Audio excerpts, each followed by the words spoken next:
ప్రియమైన వాళ్ళారా, ప్రభువైన యేసుక్రీస్తు నామములో ఈ యొక్క ఉదయకాల సమయాన మీ అందరికీ నా యొక్క హృదయపూర్వక వందనాలు తెలుపుకుంటున్నాను. ఈ రోజంతా కూడా మీరు చేయబడిన అన్ని విషయాల్లో దేవుని హస్తము మీకు తోడయ్యుండి మీకు జయాన్ని కలుగుజేయునుగాక. నెహెమ్యా గ్రంథము 2వ అధ్యాయము 20వ వచనం మనం ఇలా చదువుతున్నాము.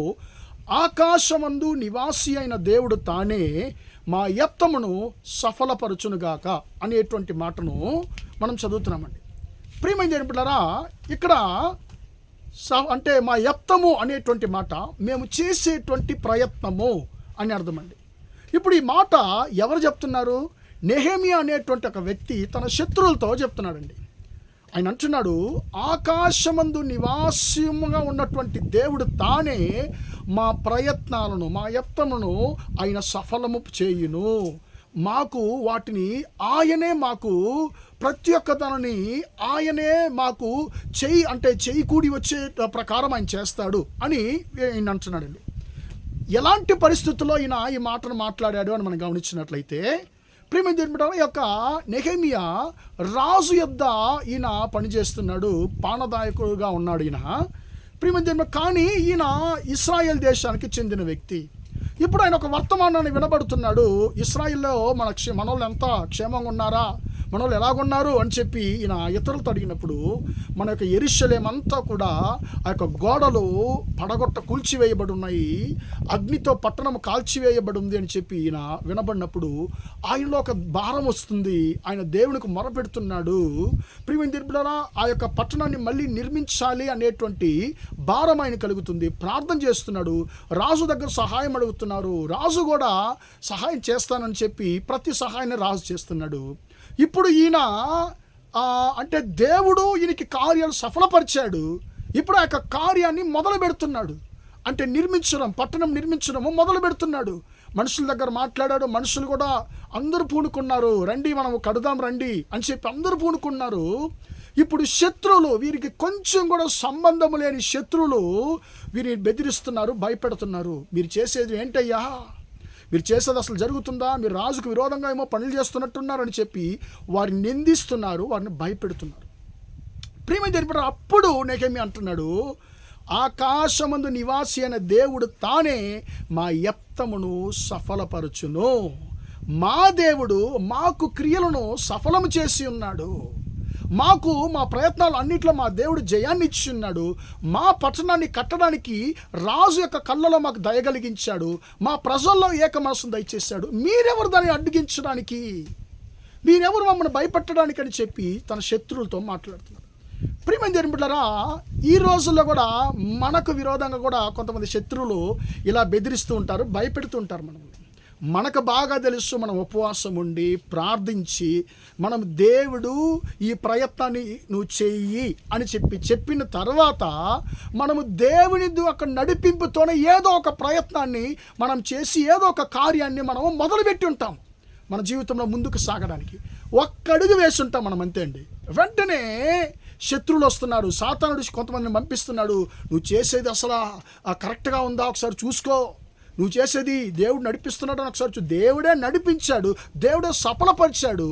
కానీ దేవుని నడిపింపును అనుమానించే ప్రకారంలో కొంతమంది వస్తున్నారు. నువ్వేంటయ్యా చేసేదని చెప్పి అడుగుతున్నారు. ప్రియమైన దేవుని బిడ్డలారా, కానీ నెహెమ్యా దేవుని యొక్క నడిపింపులో చాలా చాలా చాలా చాలా స్పష్టంగా ఉన్నాడు, స్థిరంగా ఉన్నాడు.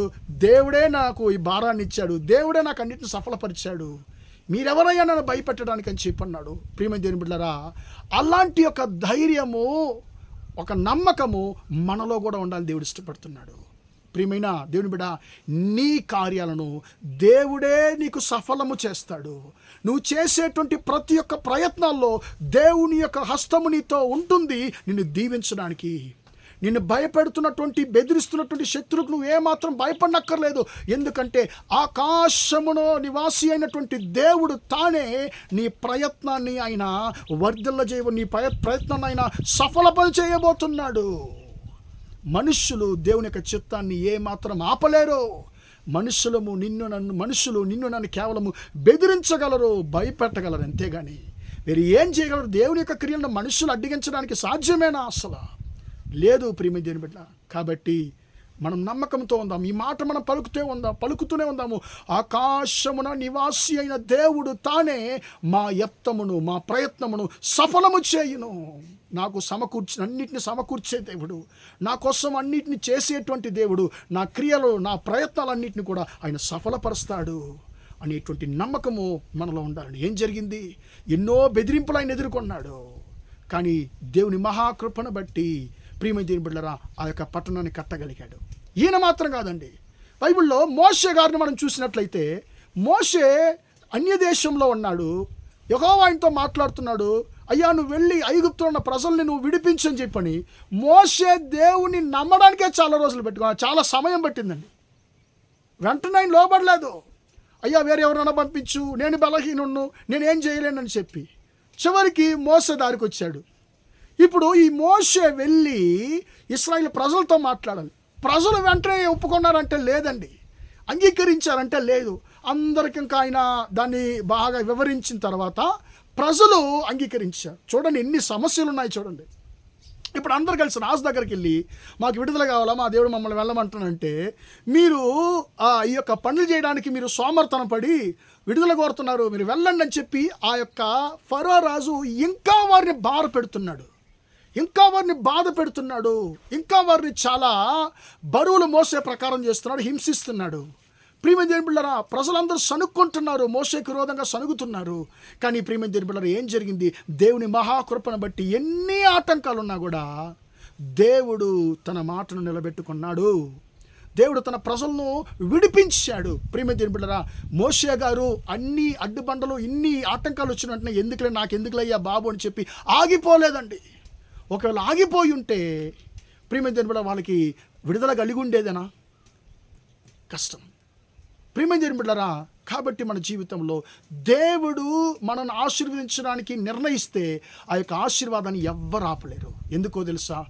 ఆకాశమందు నివాసి అయిన దేవుడు తానే మా యత్నములు, మా ప్రయాసాలను, మా యొక్క ప్రయత్నాలను ఆయన సఫలము చేయబోతున్నాడు.